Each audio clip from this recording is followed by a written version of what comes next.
తిరిగి BCN news కి స్వాగతం. ఆషాఢ మాసం సందర్భంగా విజయవాడలోని ఇంద్రకీలాద్రిపై కొలువైన దుర్గా మల్లేశ్వర స్వామి ఆలయంలోని దుర్గమ్మకు ఆలయ అధికారులు సారెను సమర్పించారు. ఆలయ ఇంజనీరింగ్ విభాగం ఆహ్వానం మేరకు డిప్యూటీ కలెక్టర్, ఆలయ కార్యనిర్వహణాధికారి కెఎస్ రామారావులు అమ్మవారికి సారెను సమర్పించారు. వీరికి ఇంజనీరింగ్ విభాగం అధికారులు స్వాగతం పలికి సాలువాతో సత్కరించారు. అనంతరం జమ్మి చెట్టు కింద పూజలు నిర్వహించి కొబ్బరికాయలు కొట్టి సారె కార్యక్రమాన్ని ప్రారంభించారు. అనంతరం కుటుంబ సభ్యులతో కలిసి ఆలయానికి చేరుకుని స్వాగతం పలికి అమ్మవారి దర్శనం కల్పించారు. అనంతరం మహామండపంలోని అమ్మవారి ఉత్సవ విగ్రహాలకు పూజలు నిర్వహించి ఆశీర్వచనాలు అందజేశారు.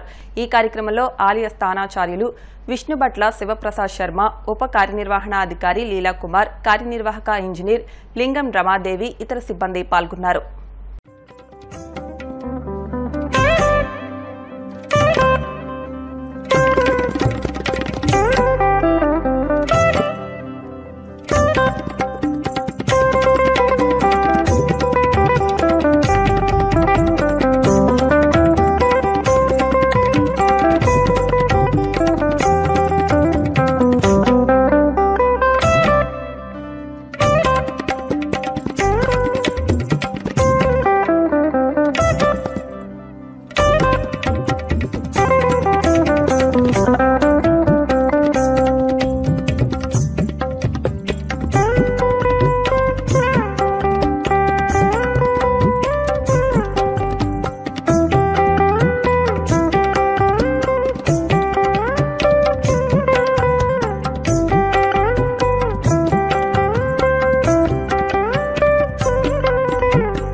కోనసీమ తిరుమలగా వర్ధిల్లుతున్న వాడపల్లి వెంకటేశ్వర స్వామి ఆలయంలో మంగళవారం ప్రత్యేక పూజలు నిర్వహించారు. వెంకటేశ్వర స్వామికి మంగళ వాయిద్యాల నడుమ శ్రీ స్వామి అమ్మవార్లకు మేల్కొలుపు సేవను నిర్వహించిన అనంతరం స్వామికి ఐశ్వర్య లక్ష్మి హోమాన్ని జరిపించారు. శ్రీ స్వామివారి అమ్మవార్ల వసంత మండపంలో అష్టోత్తర పూజలను అర్చకులు నిర్వహించగా ప్రత్యేక అలంకరణలో ఉన్న స్వామిని దర్శించుకుని భక్తులు తరించిపోయారు. ఈ మేరకు ఆలయ చైర్మన్ రుద్రరాజు రమేష్ రాజు, ఆలయ కార్యనిర్వహణాధికారి కిషోర్ కుమార్ భక్తుల కోసం ప్రత్యేక ఏర్పాట్లు చేశారు. గోదావరికి వరద ఉధృతి తగ్గుముఖం పట్టింది. ధవళేశ్వరం బ్యారేజ్ వద్ద రెండవ ప్రమాద హెచ్చరికను అధికారులు ఉపసంహరించుకున్నారు. ప్రస్తుతం మొదటి ప్రమాద హెచ్చరిక కొనసాగుతుంది. కాటన్ బ్యారేజీ వద్ద వరద ప్రవాహం మంగళవారం ఉదయం 13.5 అడుగులకు చేరింది. దీంతో ఇరిగేషన్ అధికారులు 175 గేట్లను ఎత్తి 12,50,000 క్యూసెక్ల వరద నీటిని దిగువకు విడుదల చేశారు. అలాగే 3 ప్రధాన పంట కాలువల ద్వారా 7,200 క్యూసెక్ల సాగునీటిని దిగువకు విడుదల చేశారు. ఇదిలా ఉంటే భద్రాచలం వద్ద 43 అడుగుల వద్ద గోదావరి నీటి మట్టం కొనసాగుతోంది. నంద్యాల జిల్లాలో ఓ వ్యక్తి చేసిన నిర్వాకం వైరల్ అయింది. అత్తారింటికి ఆర్టీసీ బస్ వేసుకుని వెళ్లడంతో అందరూ అవాక్కయ్యారు. నంద్యాల జిల్లా వెంకటాపురానికి చెందిన దుర్గయ్య అనే వ్యక్తి ఆత్మకూరు నుంచి తన అత్తగారి ఊరు ముచ్చుమర్రి వెళ్లేందుకు బస్సు కోసం వేచి ఉన్నాడు. ఎంతసేపటికి బస్సు రాకపోవడంతో దుర్గయ్యకు విసుకొచ్చి వెంటనే పెట్రోల్ బంక్ దగ్గర ఉన్న ఆర్టీసీ ప్రైవేటు బస్సును వేసుకుని అత్తగారింటికి వెళ్లాడు. అనంతరం ఆ బస్సును తీసుకెళ్లి పోలీస్ స్టేషన్లో అప్పగించాడు. అనంతరం మనోడి సమాధానం విన్న పోలీసులు ఉంకింత ఆశ్చర్యపోయారు. వెంటనే బస్సును ముచ్చుమర్రి పోలీస్ స్టేషన్ నుంచి ఆత్మకూరుకు తరలించారు. రాత్రి 8 గంటలకు బస్సు ఇన్కమింగ్ అవుతుంది. అయిన తర్వాత మన ఇండియన్ పెట్రోల్ బంకు, చక్రం హోటల్ ఆపోజిట్లో ఇండియన్ పెట్రోల్ బంకు, దాని ఆపోజిట్లో బస్సు పెడతారు.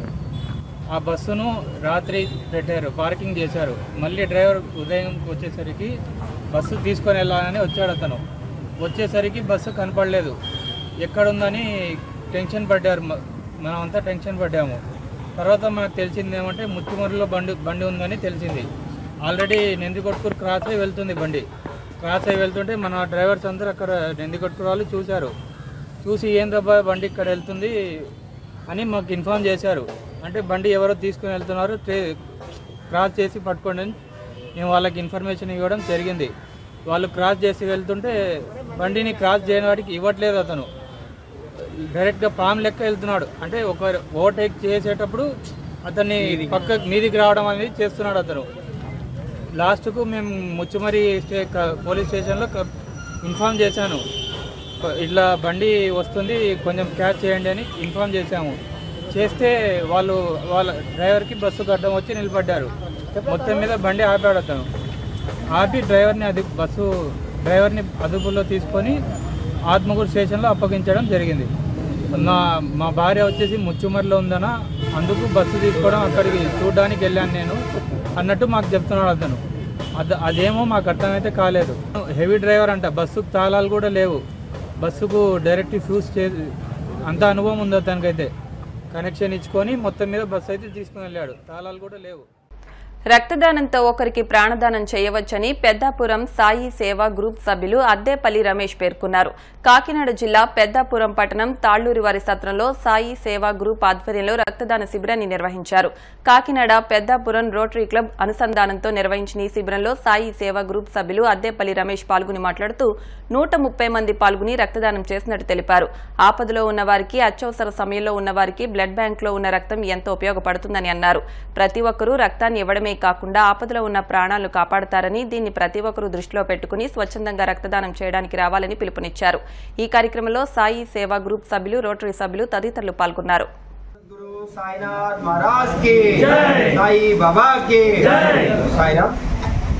పెద్దాపురం సాయి సేవ ఆధ్వర్యంలో జరుగుతున్న 9వసారి రక్తదాన శిబిరం ఇది.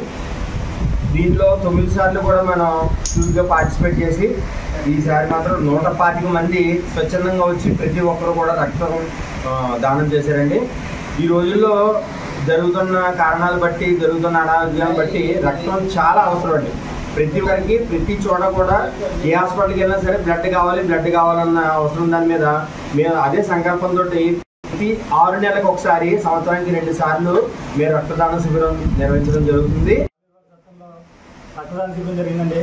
ఈ రక్తదాన శిబిరానికి 110 మంది బ్లడ్ డొనేషన్ ఇచ్చారండి. ఆ బ్లడ్ డొనేషన్ రక్తదానం చేయవలన వాళ్ళు ప్రాణదాత అయ్యారండి. ఇవాళ రక్తం ఈ రోజులో ఎంత అవసరం అవుతుందంటే, యాక్సిడెంట్ కేసులు, ప్రెగ్నెన్సీ కేసులు, లేడీస్ ప్రాబ్లం కేసులు, తర్వాత హార్ట్ అటాక్ కేసుల వలన రోజు బ్లడ్ ఎవరైతే ఇచ్చేవాళ్ళు ఉన్నారో వాళ్ళే ఇస్తున్నారు, కానీ మిగతా కొత్త ఇవ్వట్లేదండి. ఇచ్చి కొంతమంది కూడా వాళ్ళ మీద బడ్డం పడిపోతుంది. దీనికి మా సాయి దేవతలను అందరికీ రిక్వెస్ట్ చేయండి, మనకి సూది గుచ్చితే రక్తం వస్తుంది కదండి, సూది గుచ్చినా నొప్పి వస్తుంది.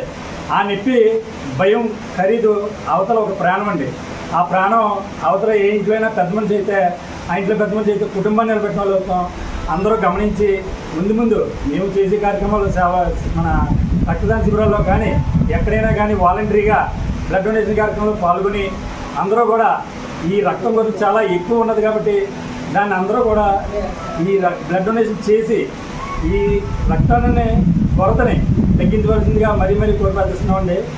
సమర్థ సద్గురు సాయినాథ్ మహారాజ్కి. వార్తలు ముగించే ముందు ముఖ్యాంశాలు మరొకసారి. దమ్మాయిపర్తి, బెజవాడ ప్రధాన మురుగు కాలువలను పరిశీలించిన మంత్రి నిమ్మల రామానాయుడు. కాలువల ప్రక్షాళనకు కార్యాచరణ చేపడతామని స్పష్టం.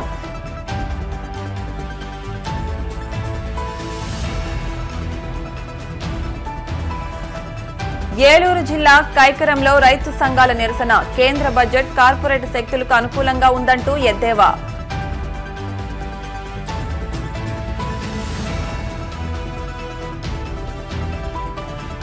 హైదరాబాద్లోని ఫిలిం ఛాంబర్లో కేంద్ర సహాయ మంత్రి వర్మకు ఘన సన్మానం. ముఖ్య అతిథులుగా హాజరైన సినీ పెద్దలు.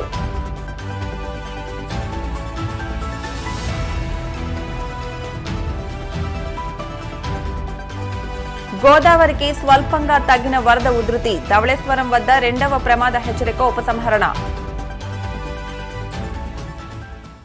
ఈ వార్తలు ఇంతటితో సమాప్తం. మరిన్ని వార్తల కోసం BCN digital YouTube channel, Facebook page ని ఫాలో అవ్వండి. అప్డేట్ వార్తల కోసం ప్లీజ్ సబ్స్క్రైబ్.